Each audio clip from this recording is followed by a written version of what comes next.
भलाई भी सोच कर करनी चाहिए। एक गांव के रास्ते में बहुत घना जंगल था। जंगल घना होने के कारण तरह तरह के पशु पक्षी जंगल में रहते थे। एक शेर भी रहता था। शेर कभी कभी गांव में घुसकर काफी तहलका मचाता था। इसी वजह से गांव वालों ने जंगल के रास्ते में एक पिंजरा रखवा दिया था। एक रात सभी गांव वाले अपने अपने घरों के अंदर हो गए। गांव शांत हो गया। शेर उसी रास्ते से गांव की ओर जा रहा था जिस रास्ते में पिंजरा लगा था। पिंजरे में उसका पैर फंसा और भारी शरीर होने के कारण शेर पिंजरे में बंद हो गया। अब वह इस पिंजरे में बुरी तरह फंस चुका था। काफी कोशिशें करने के बावजूद भी वह वहां से निकल नहीं पाया। पूरी रात शेर पिंजरे में ही कैद रहा। सुबह हुई। कुछ समय बाद उसी रास्ते से गांव में एक व्यक्ति जा रहा था। उसे देखकर शेर ने अत्यंत विनम्रता से पुकारा, ओ भाई।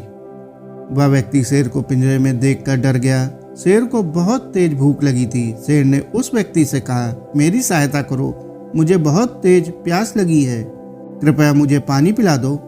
व्यक्ति बोला, नहीं, मैं तुम्हारी सहायता नहीं कर सकता, तुम एक मांसाहारी जीव हो, अगर मुझे ही अपना शिकार बना लिया तो। शेर ने फिर से अत्यंत विनम्रता से कहा, नहीं भाई, मैं ऐसा नहीं करूंगा। शेर की लाचारी को देखकर उस व्यक्ति को शेर पर दया आ गई। उसने बगल के तालाब से पानी लाकर शेर को पिलाया। शेर ने पानी पी लिया। उसके बाद फिर से उस व्यक्ति से कहा, प्यास तो बुझ गई, अब पूरी रात से भूखा हूँ, कुछ खाने को दे दो ना। वह व्यक्ति शेर के भोजन की व्यवस्था में जुट गया और कहीं न कहीं से उसका भोजन ले आया। शेर ने भोजन भी किया। शेर ने फिर आवाज लगाई, ओ भले इंसान, मैं इस पिंजरे में बुरी तरह से फंस चुका हूँ, कृपया करके इस पिंजरे से मुझे आजाद करा दो।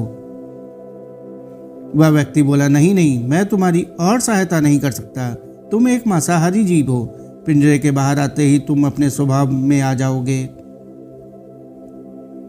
शेर बोला, मैं तुम्हें कुछ नहीं करूंगा, तुम्हारे परिवार को भी कोई नुकसान नहीं पहुंचाऊंगा। उसने शेर की बात मानकर पिंजरा खोल दिया और शेर बाहर आ गया। बाहर आते ही शेर ने पहले चैन की सांस ली, फिर बोला, मेरी भूख अभी तक मिटी नहीं है और भोजन भी सामने है, सो भोजन तलाशने की जरूरत भी नहीं, अब झट से तुझे अपना शिकार बना लेता हूँ। इतना सुन वह व्यक्ति डर से कांपने लगा और बोला, तुम बेईमानी नहीं कर सकते, तुमने पहले ही बोला था कि मैं तुम्हें नहीं खाऊंगा और तुम्हारे परिवार को भी नुकसान नहीं पहुंचाऊंगा, तो अब ऐसा क्यों कर रहे हो।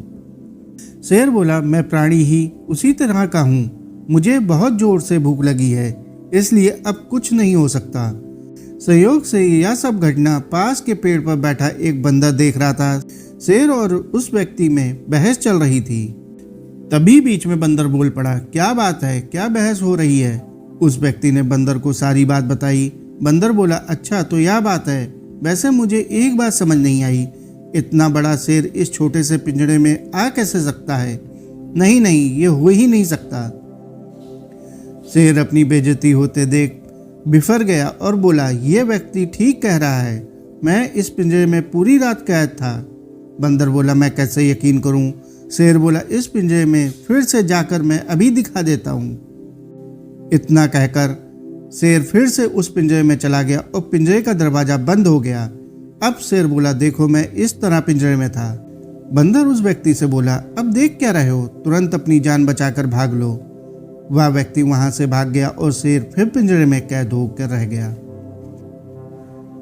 दोस्तों, कभी भी किसी की मदद करें तो सोच समझ कर करें, विश्वास उसी पर करें जो सचमुच में विश्वास करने लायक हो।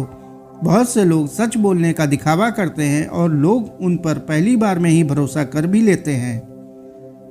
ऐसे दुष्ट लोगों से दूर रहने में ही भलाई है। साथियों, आपको यह कहानी कैसी लगी कमेंट करके जरूर बताएं। कहानी अच्छी लगी हो तो कहानी को लाइक और चैनल को सब्सक्राइब कर लें। धन्यवाद।